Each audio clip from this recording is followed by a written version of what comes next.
오늘 하나님께서 우리에게 주신 말씀은 누가복음 15장 3절에서 7절 말씀까지 봉독하겠습니다. 누가복음 15장 3절에서 7절 말씀까지입니다. 찾으신 줄 알고 봉독하겠습니다. 예수께서 그들에게 이 비유로 이르시되 너희 중에 어떤 사람이 양 100마리가 있는데 그 중에 하나를 잃으면 99마리를 덜에 두고 그 잃은 것을 찾아내기까지 찾아다니지 아니하겠느냐. 또 찾아낸 적 즐거워 어깨에 메고 집에 와서 그 벗과 이웃을 불러 모으고 말하되 나와 함께 즐기자. 나의 잃은 양을 찾아내었노라 하리라. 내가 너희에게 이르노니 이와 같이 죄인 한 사람이 회개하면 하늘에선 회개할 것 없는 의인 99으로 말미암아 기뻐하는 것보다 더하리라. 아멘. 이 말씀을 통해서 은혜 주실 줄로 믿습니다. 할렐루야 찬양대 찬양이겠습니다.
신문동 목사님 오셔서 제가 말씀을 드려야 되는데 그동안 3번 동안 주일 이제 후임 목사자 청빙 때문에 설교를 제가 안 했기 때문에 또 다음 주간에도 제가 또 빠져야 되고 그 열흘 동안 또 빠져야 되는 것 때문에 어쩔 수 없이 제가 오늘 말씀을 전하게 되었습니다. 여러분 이 그레바스라고 하는 거 한번 띄워보시죠. 그레바스. 이 그레바스라고 하는 것은 빙하가 이 갈라진 깊은 틈을 말합니다. 그 사진 하나뿐입니까? 예, 이 지금 이 빙하가 갈라진 틈이지요. 있는데 수십 미터의 때로는 천길 낭떠러지로 아주 매우 위험한 곳입니다. 됐습니다. 이 내린 눈으로 지금은 이렇게 갈라져 있는 상태가 표현되어 있습니다만은 이 눈이 덮여버리면 이 그레바스가 보이지 않습니다. 평평한 땅으로 그냥 보이게 되는 겁니다. 알기가 어렵다는 것이죠. 언젠가 이 히말라야 이 안나푸르나 동정에서 한 유명한 산악인이 정상을 등정하고 이제 하산하는 길에 실종된 일이 있었습니다. 수많은 사람들이 동원해서 이렇게 찾아 나섰지만은 결국 찾질 못했는데 그 지형에서 발견된 이 그레파스에서 아마 빠진 것으로 추정된다는 그런 기사를 본 적이 있습니다. 그래서 이 등반가들, 이 탐험가들은 눈 덮인 빙하 위를 한 걸음 한 걸음 이 조심스럽게 내딛습니다.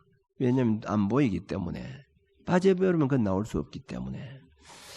몇 년 전에 히말라야 산맥이 촐라체봉이라고 하는 약 한 6,440m 되는 이런 높은 산인데 국내 최정상급 등반가였던 이 당시 34세인 이 박정영 씨 그리고 그의 후배 최강식 당시 25살이었는데 이분들이 이제 등정을 하고 하산하던 도중에 해발 5,400m 지점에서 이 최 씨가 얼음 사이로 그러니까 벌어진 50m 크레파스로 빠져버리고 말았습니다.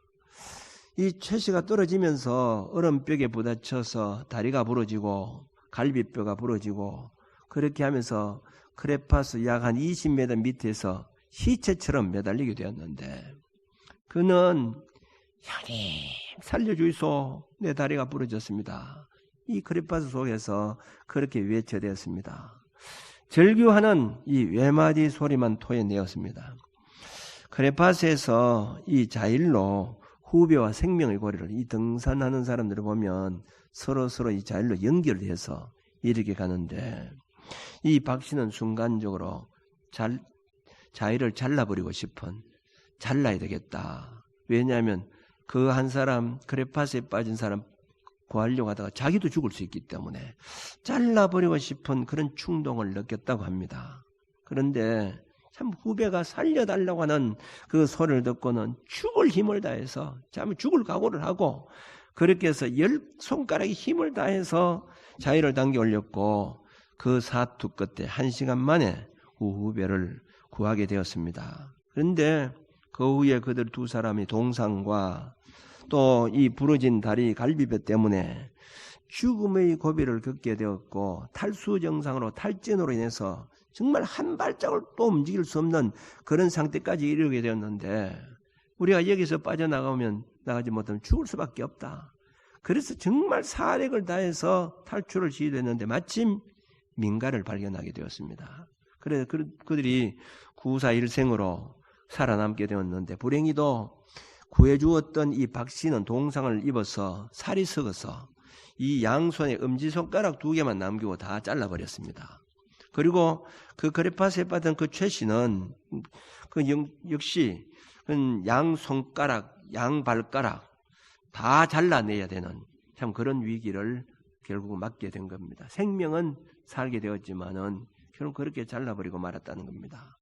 평소에는 눈으로 덮여 있기 때문에 잘 보이지 않기 때문에 항상 위험이 도사리고 있는 이 크레파스처럼 우리 인생 삶도 마찬가지라는 겁니다.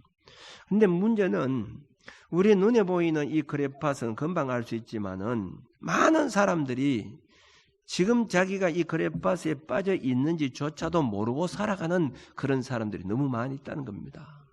내가 크레파스에 빠져 있다고 하면 살려달라고 소리를 지르는데 지금 빠져 있는지조차도 모르고 살아가는 그런 사람들이 있다 이 말입니다. 혹시 여러분들 내 주변에는 이런 크레파스에 빠져서 죽음을 기다리는, 다시 말하면 영원한 지옥의 죽음을 기다리는 그런 사람들은 혹시 없습니까? 그럼에도 불구하고 나 혼자 살겠다고 자유를 끊어버리고 혹시 앞만 보고 살아가는 그런 자들은 여러분들은 아닌가 한번 살펴보시길 바랍니다. 성경에도 이와 비슷한 내용이 나옵니다. 한 분은 어떤 사람이 여리고로 내려가다가 강도를 만났습니다. 거의 죽게 되었습니다. 사람 살려달라고 이 소리를 질렀는데 마침 제사장이 그 옆을 지나가다 그 소리를 듣고는 그러마 날 살려라고 도망쳐버리고 말았습니다. 왜? 그 사람 살리려고 나도 죽을 수 있기 때문입니다. 어쩌면 그 사람은 크레파스에 빠져있는 그 사람 자기 혼자 살기 위해서 자기를 잘라버리고 죽으라고 하고는 자기는 도망친 사람이 바로 이 제사장 같은 사람입니다. 레위인도 마찬가지입니다. 살려달라고 하는 소리를 듣고는 그는 뒤를 돌아보지 않고 도망치고 말았습니다. 그 다음에 사마리아 사람이 지나가다가 강도 만난 사람을 보게 된 겁니다. 살려달라는 소리를 듣게 된 겁니다. 문제는 이 사람을 구하는 것이 문제가 아니라 구하다가 잘못하면 자기도 강도를 만날 위험이 이렇게 처할 가능성이 충분히 있는 겁니다. 그럼에도 불구하고 이 사마리아 사람은 그에게 가까이 가서 치료해주고 자기 나귀에 그 사람을 태우다가 주막으로 데려가서는 치료를 부탁하고는 먼 길을 그는 떠나게 되었습니다. 이 사람은 만일 사마리아 사람이 아니면 살아남을 길이 없는데 사마리아 사람을 만나서 살아날 수가 있었던 것입니다.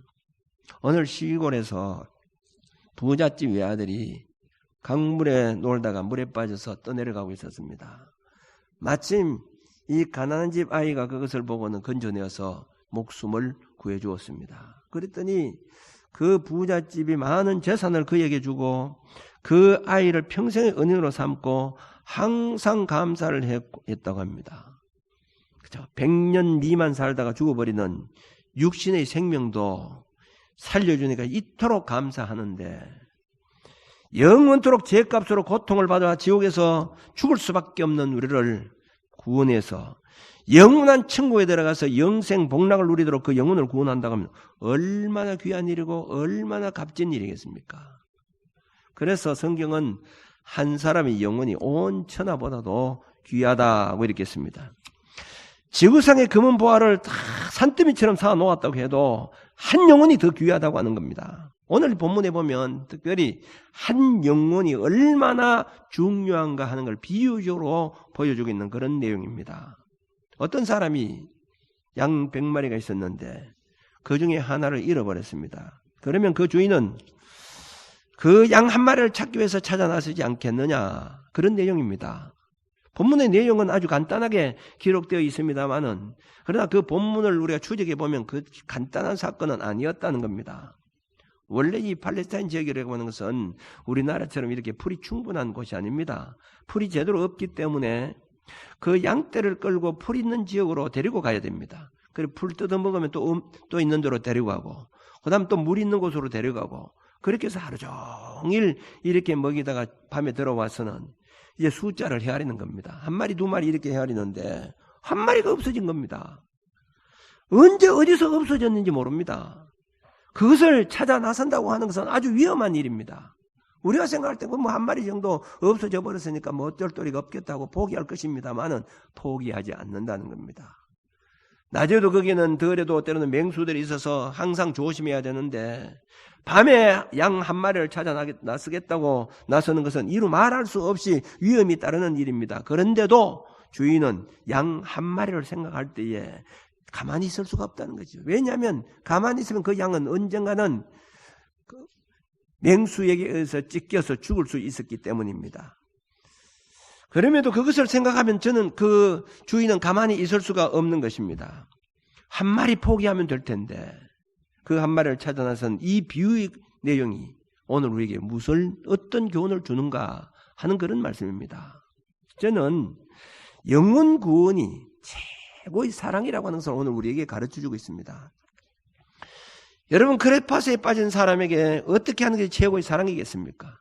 그 사람에게 자기 모든 재산을 다 준다고 할지라도, 아무리 좋은 곳에 여행을 시켜준다 할지라도 그건 사랑이 아닙니다. 그 크레파스에 빠진 사람에게 사랑은 건져내는 겁니다. 사람을 전도해서 그 사람을 구원하게 하는 일은 정말 가난한 사람에게 집을 사주고 살을 사주고 그리고 수억을 주는 것보다도 더 큰 사랑이요, 더 귀한 일이라고 하는 것을 알아야 됩니다. 영혼을 구원하는 일. 영국에서 볼튼 목사님께서 어느 날 미국 교회에 이제 초청을 받았습니다. 약 한 50교회 다니면서 이제 말씀을 전한 부탁을 받고, 그리고 그 당시 돈으로는 하루에 1,000불을 이렇게 주겠다고 약속을 받게 되었습니다. 그런데 가지를 않았습니다. 그는 나는 그보다 더 중요한 일이 있다. 난 런던에 머물면서 50명의 영혼을 내가 구원하겠다. 이렇게 했습니다. 프란시스코 이 자비어라고 하는 이 선교사는 내가 만일 영혼 하나를 구원하기 위해서 매를 100대를 맞으라고 하면 난 100대 그거를 선택하겠다. 이렇게 말했습니다. 한 사람 영혼을 구원하기 위해서 매를 100대를 맞으라고 하면 나는 한 사람 영혼을 구원하겠다. 이 말입니다. 오늘 전도하지 못한 사람 여러분 배 100대 맞겠습니까? 한 사람 전도하는 게 낫겠습니까? 매를 100대 맞는 게 낫겠느냐 이 말입니다. 전도하면 매 100대를 맞아야 되겠죠. 윌리엄 부스 대장은 미직지근한 신자였는데 어느 날 뜨거운 은혜를 체험하게 되었습니다. 그리고는 지옥에 떨어질 그 영혼을 구원하기 위해서 구세군을 창설하게 되었습니다. 정말 처음에는 뭐 군복을 입고 또 나팔을 불면서 그렇게 전도하는 걸 보고 사람들이 비난하고 그렇게 오해를 했습니다마는 사람들이 생각할 때 정말 귀중한 일을 하는구나 이렇게 알고는 1904년 에드워드 7세 왕이 버킹궁으로 이제 이분을 이제 초청을 했습니다. 초청을 하고는 이제 그 방명록에다가 좀 글을 좀 써달라고 이렇게 해서 부탁을 했습니다. 그런데 이런 글을 썼습니다. 어떤 사람의 야망은 미술에 있고, 어떤 사람의 야망은 명예에 있고, 어떤 사람의 야망은 황금에 있지만은 나의 야망은 영혼에 있습니다. 이렇게 했습니다. 영혼을 사랑한다. 그의 야망은 오로지 한 영혼 구원한 그것이 오로지 그의 야망이라는 겁니다.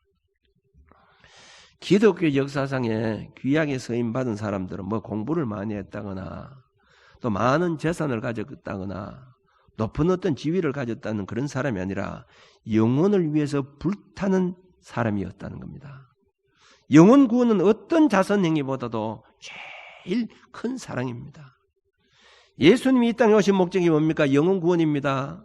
3년의 공생의 목적도 바로 영혼 구원에 있습니다. 그래서 우리가 성경에서 가장 중요한 말씀이라고 하는 요한복음 3장 16절 말씀, 하나님이 세상을 이처럼 사랑하사 독생자를 주셨으니 이는 누구든지 저를 믿는 자마다 멸망하지 않고 영생을 얻게 하려 하심이라. 주님이 오신 것은 영혼 구원하기 위해서 보내셨다 이 말입니다. 누가복음 19장 10절 말씀 보면 인자가 온 것은 잃어버린 자를 찾아 구원하려 함이라. 잃은 자를 구원하기 위해서 예수님이 오셨다는 겁니다.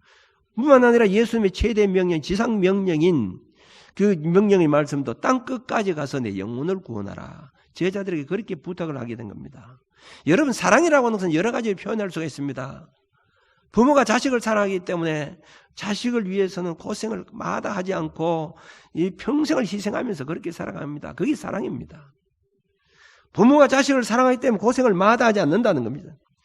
가장은 처자식을 사랑하기 때문에 힘이 들어도 밖에 나가서 돈을 벌어서 가정을 꾸려나가는 겁니다. 그게 가정을 사랑하는 그 가장의 사랑의 자세입니다. 이 모두가 사랑에서 나온 행동이지만은 최고의 사랑이 뭐냐? 영혼 구원하는 일이라는 겁니다. 다시 말하면 아무리 사랑한다고 해도 그러나 그 고백을 해도 영혼을 구원하지 아니하면 그건 진정한 사랑이 아니라는 겁니다. 부모가 자식을 아무리 사랑해서 그 자식이 잘 되기 위해서 평생을 희생하면서 그 자녀의 앞길을 다 마련해 준다 할지라도 그 영혼 구원하지 않으면, 가장이 아무리 처자식을 위해서 벌어먹기 위해서 수고하고 평생을 살아간다 할지라도 그 영혼 구원하지 않으면 그건 진정한 사랑이 아니라는 겁니다. 진정한 사랑은 뭐냐? 영혼을 구원하는 일이라는 거죠. 두 번째, 영혼 구원은 하나님이 제일 기뻐하는 일입니다. 뭐니 해도 멸망할 영혼을 전도해서 구원하는 일보다 더 기쁨이 없다는 것이죠. 디모데전서 2장 4절 보면 하나님은 모든 사람이 구원받으며 진리를 아는 데 이르기를 원하시느니라. 모든 사람이 구원받기를 원한다. 이렇게 했습니다. 오늘 누가복음 15장에 보면 영혼을 찾아 구원하는 데 대한 말씀이 세 가지 예를 들어서 이제 이렇게 말씀하고 있는데 그 첫 번째가 오늘 이 본문의 말씀입니다. 잃은 양을 찾는 그런 말씀입니다. 그리고 그 잃은 양에 대한 말씀을 하고 결론적인 내용의 말씀이 15장 7절입니다. 내가 너희에게 이르노니 이와 같이 죄인 한 사람이 회개하면 하늘에서는 회개할 것 없는 의인 99으로 말미암아 기뻐한 것보다도 더하리라. 이렇게 했습니다. 그리고 두 번째 잃은 드라크마의 비유입니다.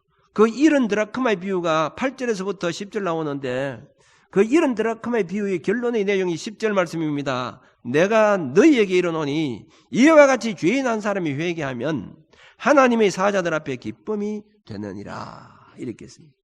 세 번째는 집 나간 이 탕자의 비유입니다. 탕자가 돌아왔을 때 아버지가 너무 기뻐서 온 동네 사람을 불러서 잔치를 했다는 겁니다.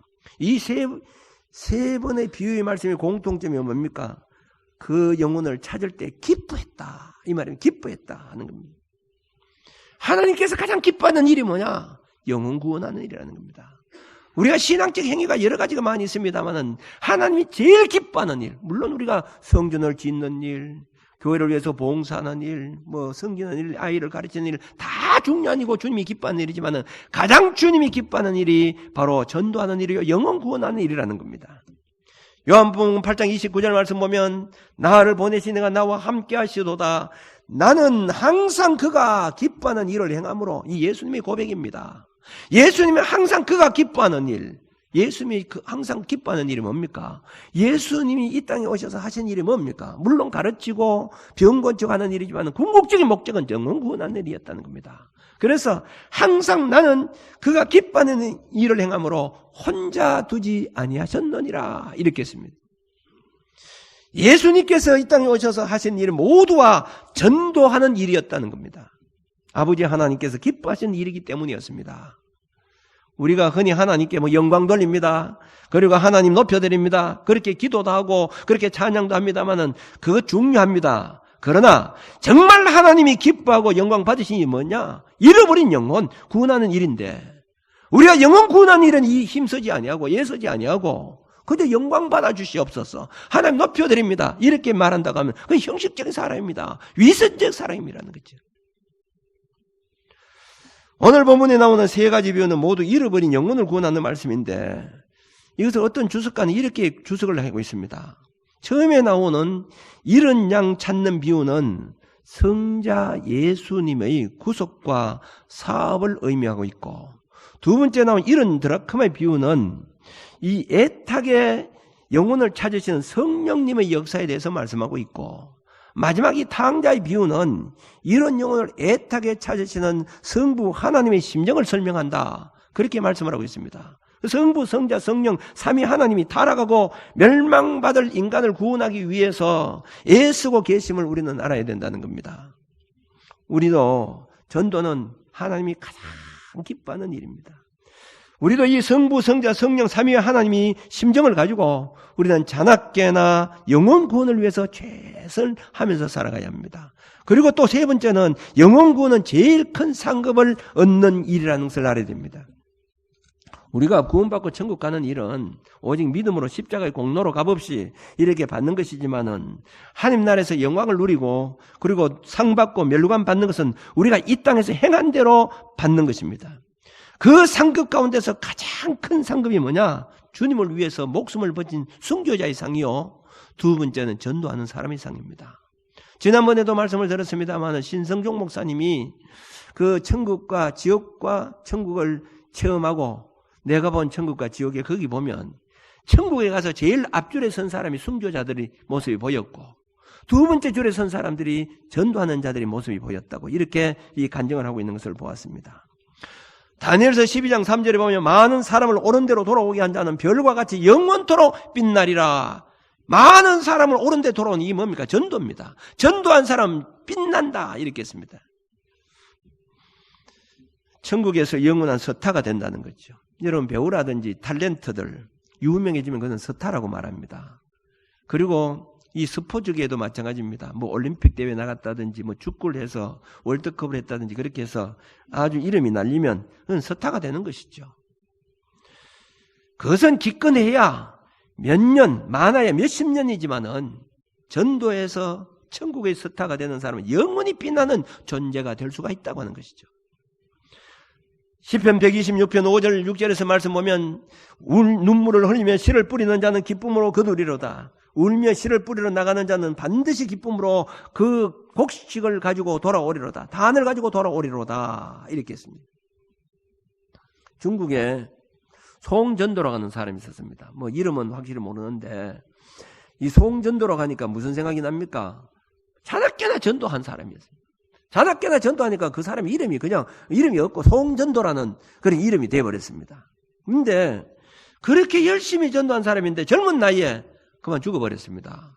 별세를 하게 된 겁니다. 그러니까 사람들이 보면 아이고 저렇게 훌륭한 사람이 왜 저래 죽었나, 어떻게 하나님께서 저런 사람을 오래 살리지 않고 왜 저랬나 이렇게 의문을 품게 되었는데, 그런데 후에 그 딸 가운데 큰 딸이 송경영이라고 하는 딸이 있었는데 그 딸은 여러분 중국의 아버지라고 하는 사람이 누굽니까? 손문입니다. 손문이 부인이 되었습니다. 아들은 중국의 경제학자가 되었습니다. 그 다음에 작은 딸 송미령은 장계석 총독의 부인이 되어서 한때 이 송전도의 자녀 세 남매가 완전히 중국을 주름잡게 되었다는 것이. 전도를 많이 해서 영혼군에 힘든 사람을 이 하늘나라에서 영원한 스타가 될 뿐만 아니라 그와 그 후손이 이 땅에서도 복받는 날이 온다는 것을 우리는 꼭 알아야 됩니다. 여러분 우리나라가 잘 살게 된 이유는 여러 가지로 사람들이 설명을 많이 합니다만은 수많은 나라, 이 땅에 수많은 나라, 거의 250개 내지 300개 나라 가운데 미국 다음으로 선교를 많이 한 나라가 바로 우리나라입니다. 역사적으로 영혼을 구원해서 선교를 많이 한 나라가 문명하고 그리고 복받는 나라가 되었습니다. 그러므로 우리나라가 이렇게 잘 사는 나라, 복받는 나라가 된 것은 여러분 절대로 이 선교 2위 국가, 세계 거의 300개가 국가 가운데서 2등으로 전도 많이 하는 나라, 그것 때문에 우리가 복을 받게 되었다고는 절대로 부인할 수 없는 사건이라는 겁니다. 지금 미국 사람들도, 미국에 있는 분들도 한국이 너무 잘 산다는 겁니다. 물론 염려하는 사람들이 많이 있어요.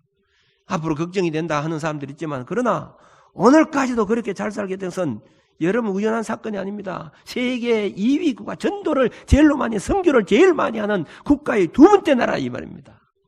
우리가 선교를 많이 하면 공산화되지 아니하고 말세 선교 대국으로 하나님께서 분명히 사용하실 줄로 믿습니다. 사도 바울은 고린도전서 9장 16절에 보면 내가 복음을 전할지라도 자랑할 것이 없으면 내가 부득불할 일임이라. 만일 복음을 전하지 않으면 내게 화가 있을 것이로다. 이렇게 했습니다.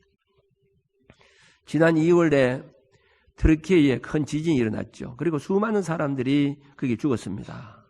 진도 7, 8로 인해서.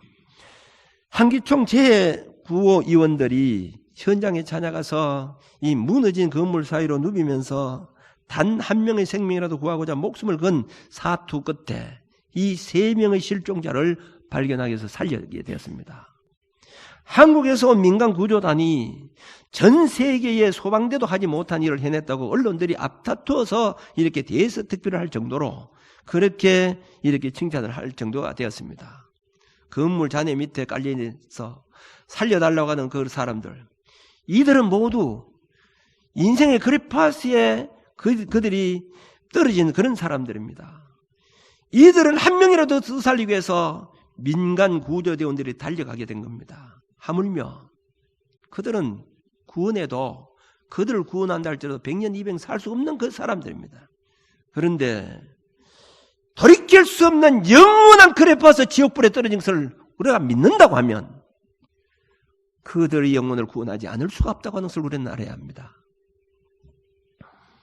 정신병동에 불이 났습니다. 그래서 사람이 그 환자들을 전부 대피하라고 막 소리를 쳐도 싱글벙글 웃으면서 더른둥만둥 그렇게 했습니다. 그래서 강제로 끌어내려고 하니까 막 안 나가겠다고 발부둥을 치고 욕을 하고 막 때리기도 하고 막 그렇게 했습니다. 별별 행동을 다 하게 된 겁니다. 여러분 왜 그렇습니까? 정신이 돌았기 때문에. 그 무서운 결과를 그들이 모르기 때문에 그럴 수밖에 없다고 하는 겁니다. 타락한 세상 사람들은 죄의 결과도 모르고 심판도 모르고 지옥도 모르기 때문에 전도하면 반항하지요. 욕하지요. 여러 가지 섭섭한 일을 우리가 당할 때가 많이 있죠. 그러면 지옥이나 가보라 막 이렇게 하고 싶은 마음이 있지만은 그럴 수가 없지요. 그런 자들을 또 우리는 내버려 둘 것이 아니라 불쌍히 여기는 마음으로 참고 전도해야 된다는 거죠. 여러분 가족 중에 혹시 지금 크레파스에 빠져 있는 자는 없습니까? 비록 육적으로 보면 그 사람 내 남편이요, 사랑하는 자식이요, 형제요, 그저 문제없이 재밌게 세상을 살아가는 사람 것 같지만은 영적인 눈으로 보면 그들은 영원토록 빠져나올 수 없는 크레파스에 빠져서 허우적거리고 있는 모습을 우리는 볼 수 있어야 된다는 거죠. 그들을 내버려 두는 것은 내만 살겠다고 자유를 잘라버리는 것과 마찬가지요. 언젠가는 그들이 나에게 원망하는 그런 날이 온다고 하는 것을 분명히 우리는 알아야 됩니다. 여러분 천국과 지옥의 차이가 어떤 것이 있겠습니까? 물론 천국과 지옥의 차이는 많이 있겠죠. 그런데요, 하나는 간단한 것 하나는 천국은 천국에 들어간 사람은 이 세상을 모른다는 거예요. 이 세상 사람들은 내 살아왔던 과거를 모른다는 겁니다. 이 내 말이 아닙니다. 이사야 65장에 보면 새 하늘과 새 땅에 대해서 이런 말씀을 하고 있어요. 17절에 보면 보라 내가 새 하늘과 새 땅을 창조하나니 이전 것은 기억되거나 마음에 생각나지 아니할 것이라 이렇게 했어요. 그래서 내가 곰곰이 생각해 볼 때 왜 천국에서는 기억나지 않는가 생각해 보니까 천국 기억나면 천국이 안 됩니다. 왜? 여기 여러분 예수 믿는 사람들 가운데 남편 교회 안 나온 사람 있죠? 천국 가가지고 자기 혼자 사는데 남편이 아이고 내 남편 그 지금 지옥 가가 지금 고통당하고 있을 때 이러면 아이고 고소하다 잘 됐구나 기분 좋다 이런 생각하겠습니까? 물론 남편이 보기 싫으니까 그럴 수가 있겠죠. 사랑하는 자식이 만일 교회 안 왔다 생각하면 천국 가서 기분 좋겠습니까? 기억난다고 하면 내 사랑하는 자식들이 다 내 혼자만 만일 예수 믿고 천국 갔다고 하면 그 생각나면 그게 천국이 되겠느냐 이 말입니다. 그러니까 기억이 되지 않아야 되죠. 그러니까 이전 것은 기억되거나 생각이 나지 않는다 이렇게 했어요. 그러니까 천국 가면 안 옵니다. 우리 어머니도 그래요. 우리 어머니가 천국을 가면 이제 마지막 돌아가시려고 하면서 청년들이 와가지고 같이 가자고 했는데 그 천국을 가는데 너무너무 좋은데 제가 그때 간증을 했습니다. 우리 어머니 3년만 좀 살려달라고 이렇게 기도했는데 그날 밤에 이렇게 하면서 그냥 돌아보지 않고 가더라는 거예요. 우리 어머니가 그걸 보면서 아이고 난 세상 가기 싫은데 난 좀 따라가고 싶은데 그리고는 돌아보지도 않고 가는데 어머니가 그때부터 살아나셨잖아요. 천국을 보니까 가기 싫더라는 거예요. 이번 금요일날 우리 그 간증을 했잖아요. 김미옥 집사님입니까? 그분이 간증. 그 남편이 천국과 지옥을 갔는데 체험을 했는데 그래서 그 아내가 천국에 대해서 당신 천국 속에 들어가 봤나니까 천국은 멀리서 봤다는 거예요. 그럼 왜 천국 속에 안 들어갔나니까 내가 만일 천국 들어가서면 안 왔다고 이렇게 얘기하는 겁니다. 너무 좋으니까 안 온다는 거예요. 그러니까 만일 천국에 가서 세상 사람들 기억한다고 하면 그건 천국이 될 수 없는 겁니다. 그런데 지옥은 다릅니다. 지옥은 기억이 될 수 있다는 거죠. 그래서 여러분 누가복음에 나오는 부자와 나사로의 비유했는데 보세요. 부자가 음부에 들어갔을 때에 이 세상에 살고 있는 내 형제 5명이 있다고 하는 사실을 알았다 이 말입니다. 자기 자신도 불 가운데서 고통당하고 있는데 지금 자기 형제들이 그것도 모르고 세상에 살고 있다가 내가 살고 있는 불지옥에 온다고 생각하면 너무너무 그 고통이 심한 겁니다. 그래서 어떻게 하더라도 저 나사로를 좀 살려가지고 좀 제발 내가 있는 곳에 오지 않도록 했으면 좋겠다 이런 바람이 있었지만은 갈 수가 없다고 그랬겠죠. 그게 지옥이라는 거예요. 자, 여러분 우리는 영적 실체를 보는 눈들이 열려져야 됩니다. 내 형제요, 내 남편이요, 부모라 하지만은 지금 그들이 예수를 믿지 않는 사람은 크레파스에 빠져서 허우적대고 있는 모습을 볼 수 있어야 됩니다. 그들이 영원히 구원받지 못하다고 하면 여러분 그들이 결국은 지옥 가게 될 것인데 지옥 가서 구원받은 내 형제나 내 친척들이 나를 구원하지 않고 자기만 자기를 잘라버리고 천국 갔다고 영원토록 지옥에서 원망하며 산다고 한번 생각해 보세요. 내 아내가 말이야 자기를 잘라버리고 자기만 천국 가고 영원토록 원망한다 이 말입니다. 여러분들의 자식들이 영원토록 여러분 부모를 원망하고 산다고 한번 생각해 보라 이 말입니다. 지옥에서 내 어머니가 말이지 정말 천국이 있다고 지옥이 있다고 하면 억지로라도 날 데리고 가야 되지. 날 끌고 가야지. 날 죽도록 때려가면서 데려가야지. 이렇게 하면서 원망하지 않겠느냐 이 말입니다. 그레파스에 빠진 사람 구원하는 절대로 쉬운 일은 아닙니다. 오늘 여기 우리가 제일 초대에 제가 말씀했을 때에 그레파스에 빠진 동생이 형님 나 좀 살려주이소. 이렇게 외면하고 만일 잘라버린 사람이 있다고 하면 여러분 내 주변에 내 형제들이 친척들이 아직까지 예수 믿고 그렇게 살아가고 있다고 하면 그 사람 놔두고 자기를 잘라버리고 내가 혼자만 살겠다고 나선 사람하고 뭐가 다를 바 있겠느냐 하는 말입니다. 내가 죽는 한일이 있더라 할지라도 내가 죽어도 나도 살아야지만 너도 살아야 한다고 하는 그런 각오가 있어야 된다는 거죠. 그런 각오를 가지고 그들을 구원하는 일에 최선을 하면서 살아가는 저와 여러분들이 되어주시길 바랍니다.